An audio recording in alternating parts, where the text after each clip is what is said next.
These Occupy Wall Street and Occupy LA and Occupy everywhere, these people seem to be so ignorant now. It's going worldwide.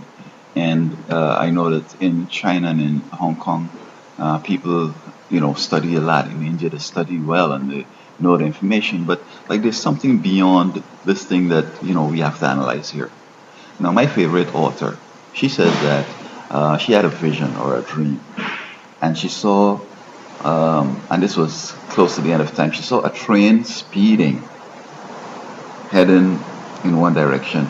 And she might have happened to be on the train, or how, I don't know, I can't remember it clearly, but some way she said that this thing looks strange. These young people, I guess, they were high, they were drinking, they were partying, they were doing all kinds of weird stuff.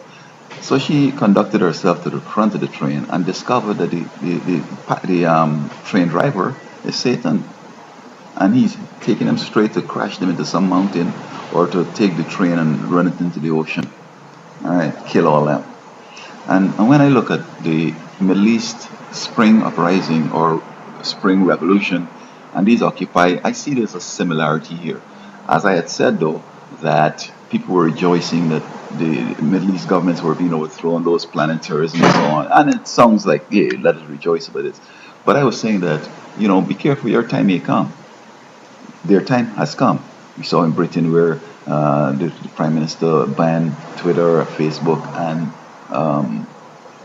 BlackBerry. So,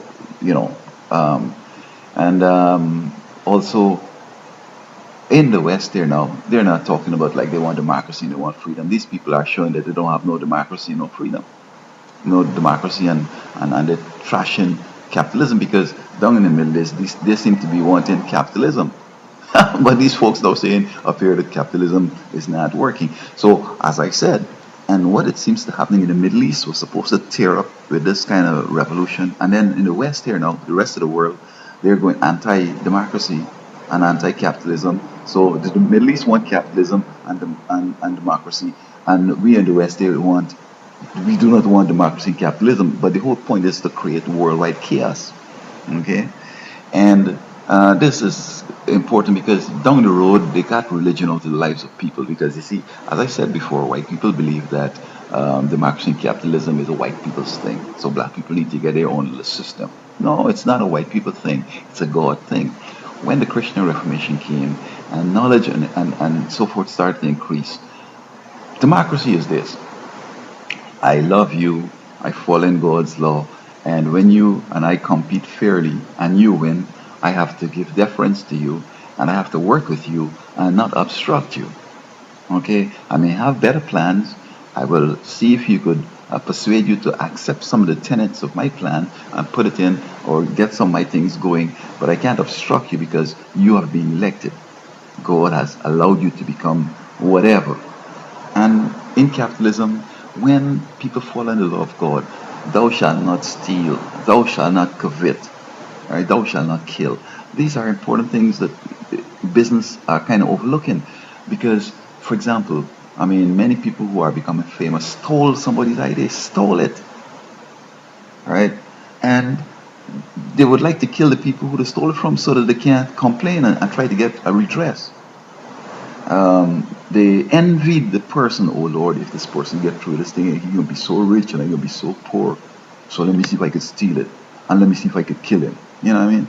And people are being celebrated. These losers, these scams are being celebrated, and this is another problem because that what they're doing is not capitalism. Some people saying, "Oh man, look how they're making all that money, man. They know how to make money." No, when you're doing the right thing, God says He gives us power to get wealth. All right. So you can't be evil and be satanic and thinking that you can get wealth and it's going to work. Because if you could follow a lot of these people who came on with hostile takeover, that was just covetousness. They might even try to kill you or steal your stuff. But they become hostile in a hostile manner and they were able to acquire your stuff. Tell the bank don't lend you, give you no loans. Talk to your suppliers and tell them don't give you no supplies. And when you in a strait, they come and buy you out. But you know where? Most of them have become bankrupt themselves. Most of them have gone out, so they lost all the money. Okay? They bought the guy's stuff and they end up losing everything. Why not let the guy thrive?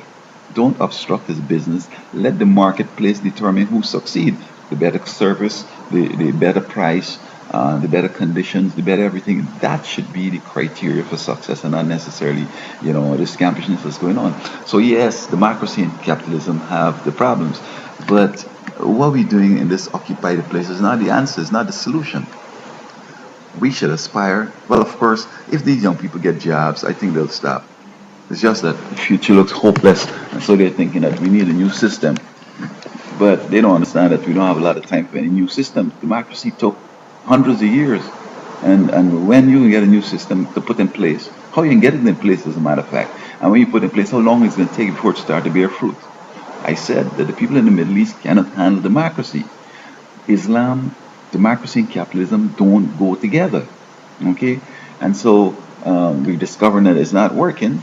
So now the leaders are trying to evaluate the approach. I'm saying, Mr. UN Secretary General, I'm saying you big guys up in Europe and everywhere, why don't you in unison tell the citizens of Syria to stop trying to create problems and stand down?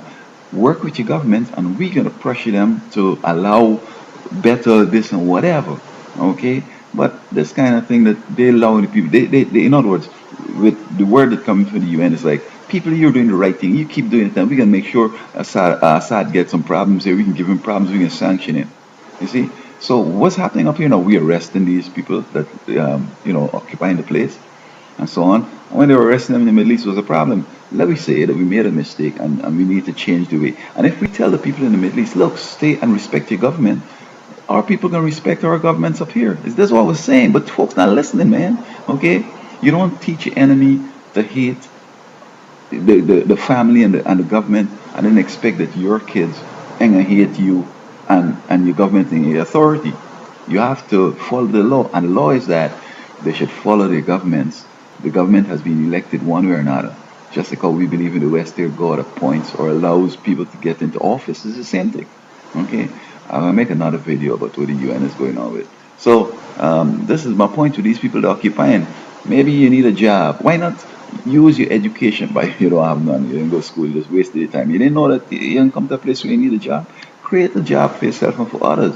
Or listen to people who have ideas about jobs and get it done. And you white folks being only employing your sons and your daughters, oh, they're the smartest in the world. You see, they're going to destroy you and the world. Okay?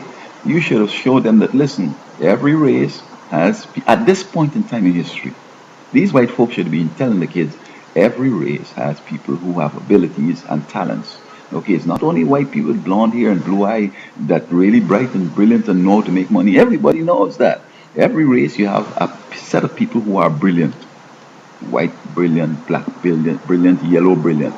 Take the brilliant people and let us all work and make this world a better place. Oh no, it's only the white people are brilliant. So yes, we have the brilliant ones, and then the other space occupied with the other people who have no abilities, no nothing. And you see what they're doing?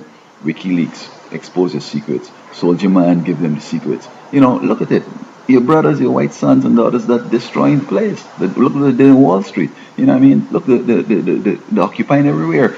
Tell them, listen, we made a mistake. We evaluating and reassessing what we've told you. Everybody is important. They're just as important as you. And you, son, you don't have no ability. I want you to go and pick corn, son. Not just put him and make him police chief or general in the army or whatever. Tell him to go and pick corn. All right? And the blacks who have abilities, put them in position. And those blacks who don't have ability, let them pick corn too. So we could have Chinese men, Asians, you could have whites and blacks picking corn, and you could have all the same running the power, situation. This is what we need to do.